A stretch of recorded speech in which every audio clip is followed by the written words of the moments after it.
So we're going to start with Lois. Lois, I'm so happy to have you here with us, and I know that you're just a wealth of information on the subject of dementia. So many of us have some preconceived notions on memory loss and how it relates to older adults. So can you start us off by outlining the distinction between dementia, Alzheimer's, and if there is some amount of memory loss that just should be considered a normal part of aging? Yeah, thank you. I'm happy to be here today. So, we like to think of dementia as an umbrella term. It's this big term for a collection of symptoms. And those symptoms can be things like forgetting names, forgetting how to get to places, misplacing things, but a bit more than that, putting them in odd places. Anybody ever put the keys in the microwave? Like, probably not, right? So it's something a bit more than that typical misplacing things. It's getting to the point where it's struggling to manage my day-to-day functions. So I'm having trouble managing my finances. I'm having trouble with keeping my checkbook. Maybe I paid a bill twice. Maybe I haven't paid a bill and I'm getting shut off notices. It's affecting my everyday function. And so the good news is dementia is not a part of normal aging. That is not a part of healthy aging. We are not everyone develops dementia. And so if you think about it from as you age, the risk increases the older we get. So like the purpose of having our lives functioning and joyful still continues. Excuse me. So we talk a lot about when we are getting older, we worry about those risks of dementia.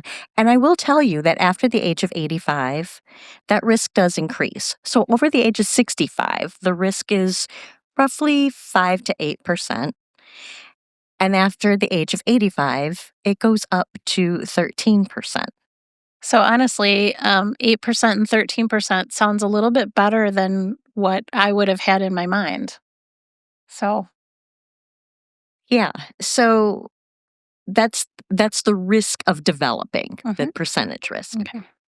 So dementia is also often thought of as an old person's disease, but I know that when you and I talked on the phone, you shared that that's not always the case. So can you help us better understand that relationship between age and the actual onset of dementia?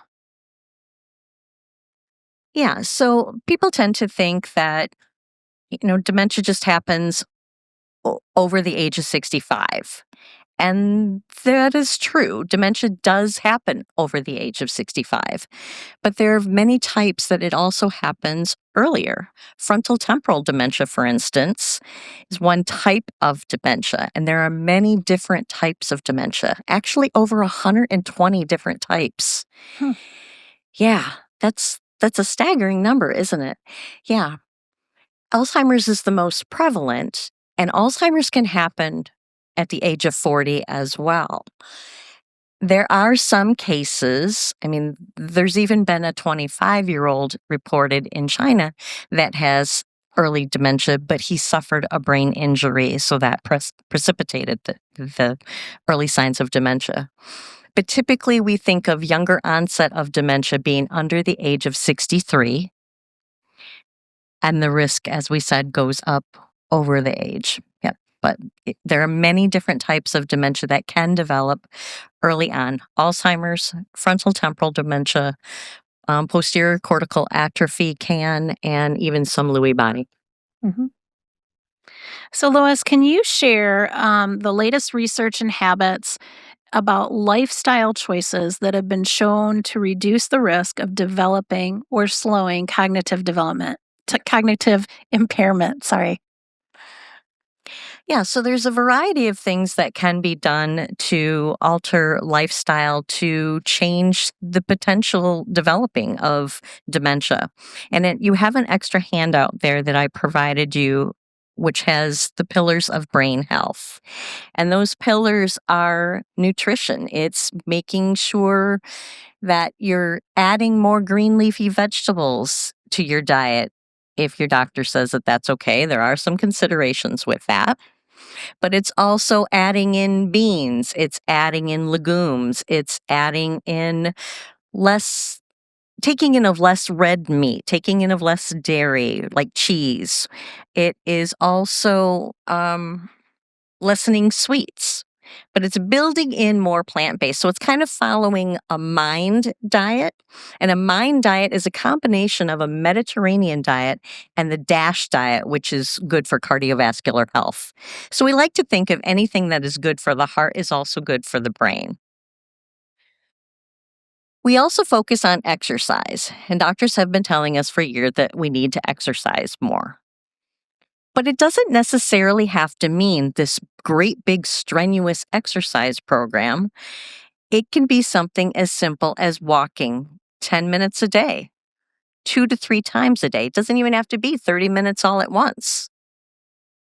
It can be doing couch yoga, chair yoga. It can be doing anything that gets the body moving. If mobility is a challenge, there are ways to do it and still meet those needs.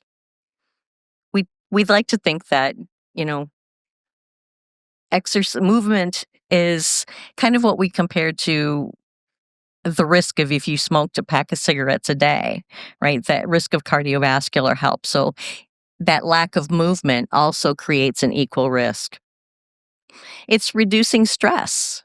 And I know everybody says the doctor always says to reduce stress. How on earth are we supposed to do that? Right? So, if altering the circumstances in your life to reduce your stress isn't doable in this moment, and let's face it, sometimes it's not, then it's a matter of building in more moments of joy, moments of laughter. I don't care if it's looking at funny cat videos on your phone. Something that gives you that good belly laugh, that hearty laugh, helps reduce your cortisol levels, which reduces stress.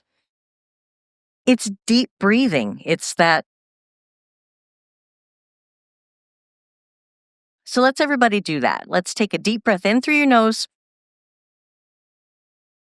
and out through your mouth, right? Doing that 2 or 3 times, 2 to 3 times a day can also help bring that cortisol down. So if changing your lifestyle stress levels isn't possible, there are things that you can still do to help. It's making sure you're learning something new, challenging your brain. I myself can't stand jigsaw puzzles, but I forced myself to do one the other day. And I can tell you, I'm probably not going to be doing another one again soon. So I'll find something else, right? It's finding things that give you joy, making sure you have time for you, making sure you've got moments of joy, whether it's laughing at your grandkids' funny antics or your best friend's silly jokes, whatever it is, moments of joy are important. Socialization, making sure you're not spending too much time alone. And even if that just means I'm getting out of my house and going to sit outside, taking in the great outdoors expands our mindset and gets us out of that feeling of isolation. And then lastly, purpose. Find something that meets your desire of fulfillment. What gives you purpose? What gives you, this is the reason I am on this earth? That's awesome. And honestly, I feel like all of you making it out here today on a rather gray, still very cold, not feeling very spring-like day is a great step in the right direction. That is for sure. And prior to this presentation this morning, I was back out there doing deep breathing exercises. So it does help bring down stress, trust me. Um, Lois, I've heard that you can test for a predisposition to developing certain types of dementia. So, what are your thoughts or recommendations for those who worry that dementia might run in their family? Yeah, and that's always a big concern for us, right? And so, if you do have it in your family and this is a concern for you, the first thing you want to do, of course, is talk with your physician, explaining to them your family history, what your concerns are, and what you're experiencing, and see if that's a reason for your physician to be concerned. There are certain types of dementia that can be tested for a gene for that predisposition. Alzheimer's is one of them. Huntington's is one of them, although Huntington's is a little bit more rare. Creutzfeldt-Jakob is also one of them. Ketocil, which is a rare type of vascular, and frontal temporal dementia. All of those different types of dementia have a gene link to them and can be tested with a simple blood test.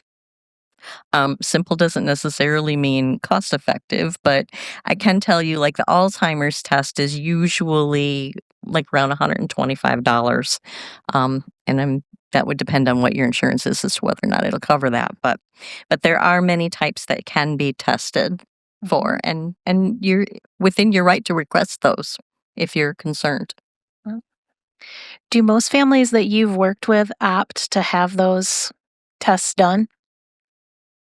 I've kind of had a mix. Mhm. Some people do, um, some people will attribute it to my lifestyle maybe is different than what my parents was, so maybe I don't feel I'm as great of a risk, or um, or maybe just not quite there yet, and maybe not Mhm. sure they're ready to know. Mhm. Nope. That makes sense. So, last question for Lois. What are the best things that families can do if they have noticed cognitive changes in a loved one or if they themselves have received a diagnosis? Yeah, so those are kind of two separate, so I'm going to separate them a bit. So if you've noticed cognitive changes in a loved one, talking with their physician and seeking some education, getting some information for yourself about the disease process, what's happening in their brain so you can understand how to interact, how to communicate, how to help them continue to have those moments of joy. Because, in as much as having those moments of purpose is important for you to prevent, it's equally as important for someone living with dementia to continue to have that purpose to help their overall well-being. And we have some products up there on the slide there that can be helpful in doing that, and we can teach you how to do that. It's also, finding a support group, finding someone, or if it's not a group, finding someone you can talk to, someone who's been there, someone who can help you feel like it isn't that you're not alone. And it's building a village because one person can't be the caregiver all of the time. You need help. And so you need people who will come in and bring a meal. Or if you have a sibling who lives in another state, maybe they can pay for your snow removal so you don't have to worry about that. It's finding ways to just get those little things taken care of to lessen your stress level. If you yourself are experiencing cognitive changes, then we recommend getting an evaluation early because the more we know, the more we can help. The more your loved ones know, the more your loved ones can help. We offer a free MOCA screening, which is a Montreal Cognitive Assessment at the Dementia Institute, and can give you some information to take to your physician. Here, this is what we've noticed so far. Help to give a baseline for you if you have family members who are on the journey and you're concerned. It's always a good baseline opportunity as well. Seeking out that education for yourself, ways that I can continue to care for myself, and how can we partner together to continue to make sure a quality of life for both of us. It's very important. Great. Lois, thank you so much.